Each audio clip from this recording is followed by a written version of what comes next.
Hello and welcome back to my channel. Happy May. Crazy. What the hell? But that means it's time to talk through everything that I read in April.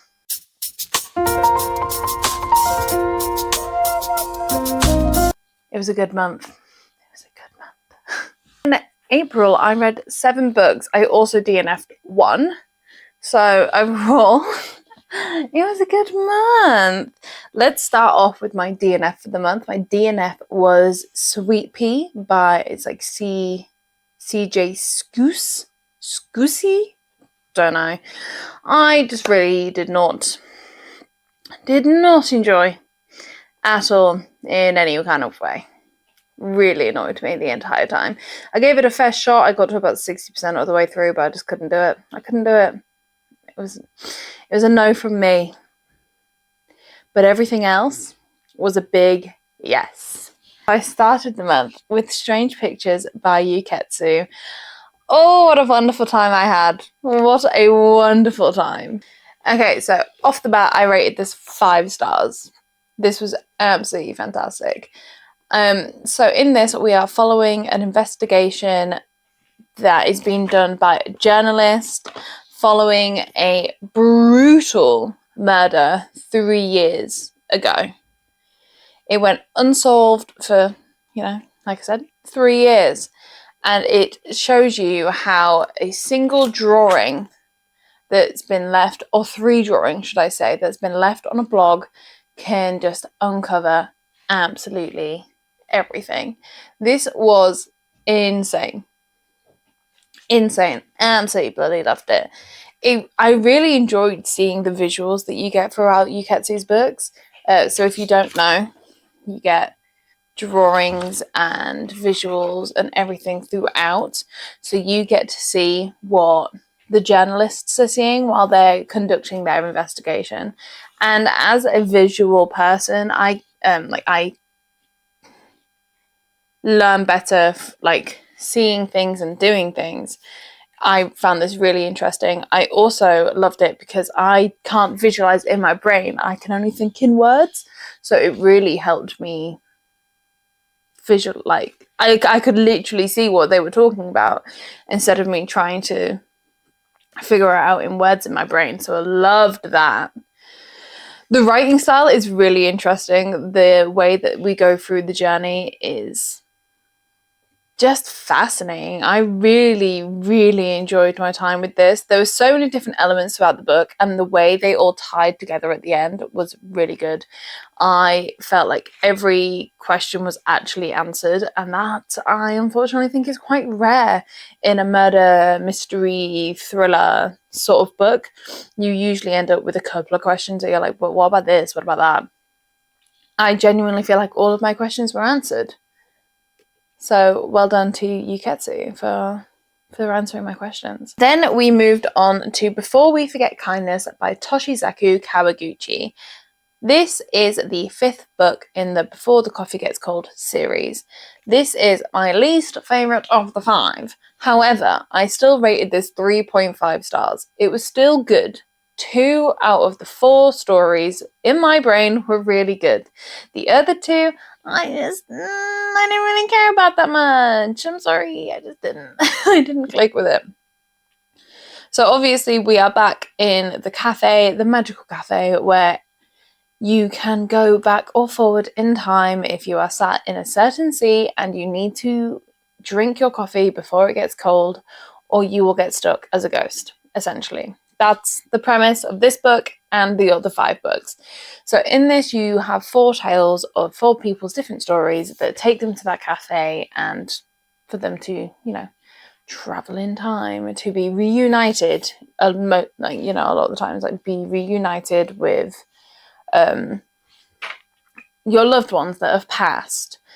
Things like that. As I said, 2 out of 4 of the tales I just didn't vibe with. The other 2 I did. So didn't really care for the first tale, which is called The Sun. I really enjoyed The Nameless Child, which is the 2nd tale. Didn't care so much for The Father, which is the 3rd tale, and the 4th tale, The Valentine, I really enjoyed. So 50%, while it's not the best, it wasn't like terrible. I did still enjoy my time with the book. This one didn't like punch me in the gut with emotions like all of the other books have done. And maybe, maybe it's just a sign that the tales have been told. Maybe it's time to let it go. Don't just drag it on for the sake of dragging it on. But they've already announced the 6th one. I think it's a purple cover. So maybe that one will prove me wrong, because I am going to read that one still. If I'm in the same boat after reading the next one and I'm just not enjoying it anymore, I will probably consider myself finished with this series. But the writing style is still really nice. It is translated fiction, so sometimes there are moments where you're jumping around a little bit with the language, but that's kind of to be expected with translated fiction. Some things just don't translate all too well. I just wish I cared a little bit more about Two of the Tales. And then we moved on to Strange Houses by Yuketsu. Can you tell that I really enjoyed Strange Witches? So off the bat, this once again was a 5-star read for me, which is crazy. I read this in a day. I absolutely loved it.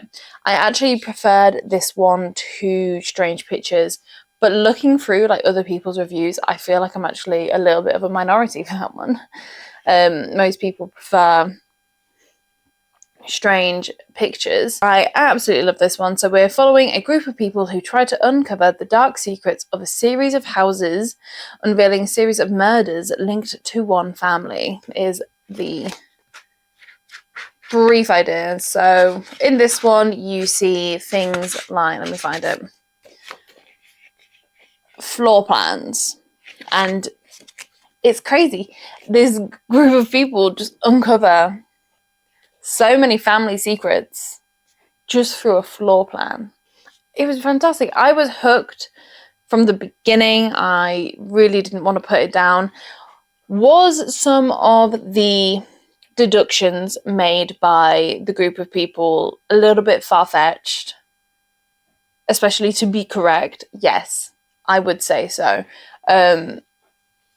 You would expect some fumbles. There was a couple of fumbles, I think, in their investigation, but you would expect more fumbles for how far they were having to reach for the deductions. But I don't really mind, because I was just having a whale of a time. That might be one of the reasons why other people have the critiques of this and not Strange Pictures, because I do think there was less of the far reaches in Strange Pictures than there is in this one. So I can see why people would enjoy Strange Pictures more than this for that reason alone. And you were kind of thinking, how did you figure it out from this? But also some people are just really smart. And one of my favourite characters of all time is Sherlock Holmes, and he can figure things out by like the scuff of people's trousers. So who am I to judge this, really?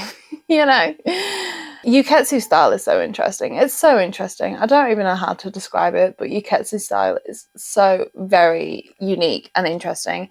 And I am very, very excited to pick up Strange Buildings when I do. You're probably thinking, Chloe, you've had like 2 5-star reads. Like your month must go downhill from here. It bloody doesn't, really. I just had such a good month. So next we read Agnes Orbert's Mystical Cat Shelter by Heather Fawcett. This is by the author of Emily Wilde's Encyclopedia of Fairies, which I have not read, but since reading this, I will be. So I rated this 4.5 stars, and I think this is the first time I've ever given a book 4.5 stars. Usually I just go, oh wait, no, if you're 4.5 stars, you should just be 5. But this one I did give 4.5. Purely because it took me about 75 to 100 pages to really start to get into it and think, oh yeah, I'm actually really enjoying this. That first 75 to 100 pages felt a bit more, But then out of nowhere, I was like, whoa, this is fantastic. So in this, we are following Agnes as she finds herself in a magically weird situation with the magician Havelock, who has, may or may not have caused the town/city a lot of mayhem in the past. Agnes is trying to rehome the homeless cats of the city, and just that itself just is so sweet to me. I loved it. Each cat, this is the most important thing about this book, each cat, and there's so many cats, each cat has its own personality, and that right there is what made me love this book so much. So much. Literally, I've listed six characters as my memorable characters in my book journal. 3 of those are cats. Because I just loved the cats. Anyway, so this was a really fun time. You do think you're going in for quite a fun, cozy time, and that is exactly what this is. Don't get me wrong, the stakes do get kind of high. But even when you're at that pinnacle of stress, it's still really fun to read. Agnes's main concern throughout this book is just always the cats. Always. She could be on death's door. I don't think she ever does meet death's door in this book, but I have a feeling this character could be at death's door and still just be thinking, oh, where are my cats? Where are my cats going to go? Are they going to be okay? And I love that. It's such a mood, because I would be that person. But yeah, I don't really want to say too much because I feel like you could really easily spoil this book, and I don't want to do that. And I think everyone should just read it and have a fun, whimsical cat time. That's all I can really say. And then I read The Match by Sarah Adams. I really enjoy Sarah Adams' work, so I was really looking forward to this. And once again, I had a whale of a time, and I rated this 4 stars. So we're doing really well. So this follows Evie, who works at a service dog charity, which leads her to someone called Sam and her dad, Jake. Sam has epilepsy and is hoping to get a service dog. Evie herself also has epilepsy, and she has a lovely, amazing dog called Charlie to help her through. However, Sam's dad, Jake, he's just not all that on board with the idea of getting her a service dog. Do we know why? Not completely, but he's just not completely on board. But is he on board with Evie? Oh god, yes he is. Yes he is. The vibe throughout this is just it's great. It's a Sarah Adams book. You know what you're getting. You know you're getting a nice fun time. No spice. It's all closed door, and just a wonderful, friendly, wholesome time. All of the relationships that Sarah Adams has written, I just feel like they just genuinely feel real. They feel like people that I could just walk past on the street and they could be living their lives. Some romance books, especially the big, like, BookTok famous romances, they have their relationships where you just think, that's a bit far-fetched, and you also think you're never actually going to make it. But I've never felt that with a Sarah Adams book. I've always felt like these were really good, genuine couples that have built their relationship on the trust and growth that they've made throughout the journey of the book. Jake himself, he's had a hard life. When we meet him, he does act a bit like a dick. He really pulls it back, though. He really does. And you end up learning why he was being a bit of a dick. And it all makes complete sense. So he was forgiven. Sam herself, the child, loved that queen. She knew what she wanted and she knew how she was going to get it. And I respect it massively. What a girl. Evie, I adored. I thought she was a great FMC. She had normal people's insecurities. She had, adjusted to her life living with epilepsy, but she was also optimistic. She was dealing with family drama. She was finding her own footing in life in her 30s. And that right there is very important. Oh, and I need a Joanna in my life. Joanna is the manager of the charity and also just a badass, fantastic older woman. And I feel like I need her in my life. Feel like she is that wise friend that you go to when you know you need the realistic advice. Not the one where you go to because you know they're going to side with you. This is the one you go to when you know you need the real advice and you know what you really need to do. And if you are in the wrong, they will tell you you are in the wrong. We all need a friend like that. And Joanna is exactly that person in this book. He's great. We're nearly done. We've only got 2 more books left to go. Next up, completely on audiobook, I listened to The Baby Dragon Bookshop by A.T. Qureshi. So in this, we are following Emmy and Luke, who are, they spent, a little bit of time together, a few years ago. And now they are business rivals and they are competing for this grant money to help with their businesses. Emmy is wanting to expand. Luke is needing it to, stay open. As they are building their presentations and everything like that to complete the competition of who's going to get this grant money, they find themselves spending a lot of time together, realizing, there's that initial attraction, and it turns out he's been obsessed with her the entire time. We know that really early on, it's not a spoiler. But their attraction is just so strong. And I love it. I had a really fun time with this. It's a really fun, wholesome, cozy time. Obviously, there's baby dragons involved, which just makes everything better because I love dragons. While, don't get me wrong, the stakes are never really high. There's never that big dramatic scene. There's never... I don't even know what I'm trying to say. There's no big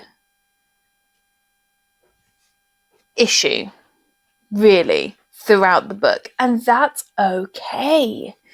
Sometimes we just need a book to make us a little happy, a little giddy, a little giggle, and that's what this book was for me. This is no masterpiece in any kind of in any sense of the word, but did I have a whale of a time and rate it 4 stars? Yes, I did. I literally found myself smiling at moments, being like, oh my god, they should kiss, and I'm not that sort of person to do that really, but I don't know what it was. I was just eating it up and I just thought the wholesome cuteness was enough for me. It really was. Also, no third act breakup. I don't have high standards, but that is one of my standards. Just don't do a third act breakup. It doesn't need to be there. But yeah, I loved this. This was a great, great fun time. And last but not least, I read A Rippling of Power by Josie Rose Langdon. So I rated this 3.75 stars. This was sent to me by Josie after I won a giveaway over on TikTok for it. It is her debut novel. So in this, we are following Cleo, who is a halfling between the Battle of the Kez and the Viari. She and her brother Win have to flee after her powers come through once she's had an elixir and eased some of her pain that she has from her chronic illness and her limb difference. And it shows, the powers are shown to people called the Shadow Men, who are working for one of the rulers who is very, very anti-her, anti-halflings. It's intense. And we follow her journey to set out on self-discovery, fleeing, and just becoming an absolute badass, might I add. Cleo's journey on this book is insane. So negatives, not many, to be perfectly honest. The pacing just sometimes feels a little bit off and on. Like the beginning of this book goes so fast, but then it really starts to slow into like a medium pace. And that's where it pretty much stays until maybe the last bit where it does speed up a little bit more. And while that frustrated me, I'm glad that the majority of it was at that medium pace because it was perfect. That was the perfect pace for the story. And the important stuff that you need to know to like go into the next book whenever that's released was all at that medium pace. So you were able to easily take it in. Her writing style, while not overly complicated, wasn't overly simplistic. So it was easy to take in. Sometimes I say that fantasy just doesn't fantasy in my brain and I can't take it in, but this one worked and I was able to take in the story. Her character work was really solid. I really enjoyed Cleo herself. I think Cleo is a really complicated character. And that's what I love in a fantasy. I love a complicated character. And she is overcoming so much. And she's learning so much about herself. And she's really finding her footing in like this new setting she finds herself in. And learning how to trust others. And oh, she goes on such a journey. I really, really enjoyed it. The ending, oh, I was so gripped at the end. The stakes are so high going into this next book, and I love that. I love that. I love when the stakes are high. Don't get me wrong, it is a bit of a cliffhanger, but what do you expect? What do you expect? I devoured it towards the end. At first, I feel like I was reading it really slow, and then the next thing I knew, I was at the end, and I was like, whoa, what is going on? But great stuff. I am very much looking forward to the second book. I believe she's editing it right now. So we are a little bit away of it being published, I think, which makes me a little sad. I do want to know what happens. So Josie, if you want to get a move on, I'd really appreciate it. The only thing I want to say about going into the second book, I may be completely wrong, and I'm saying this without giving any kind of spoilers. I just want to put this out there. I do not trust the character Win, Cleo's brother, at all. I never did. From the moment we started in the book, I never trusted him. And I'm saying this now, so it's out there in the world. So if I'm right, I can be like, ha, I was right. That's all, really. I just want to prove that I can be right sometimes. I might be completely wrong. I might have just been misinterpreting him in ways. I had such a good month. I was thrilled with how April went. I do think I would have got more done if I didn't like have a holiday at the end of the month and did have a back injury that took me out for nearly a week. So, you know, I had the potential to read maybe like 3 more books, but it just didn't happen. May, however, is a bit of a busy month. So don't forget to give this video a thumbs up, and in the comments below, please let me know what was your favourite book that you read in the month of April. Don't forget to hit the subscribe button if you are not sick of my face. You probably will be, but that's okay. And I will catch you all on the flippity flip, and I will see you in the next one. Bye!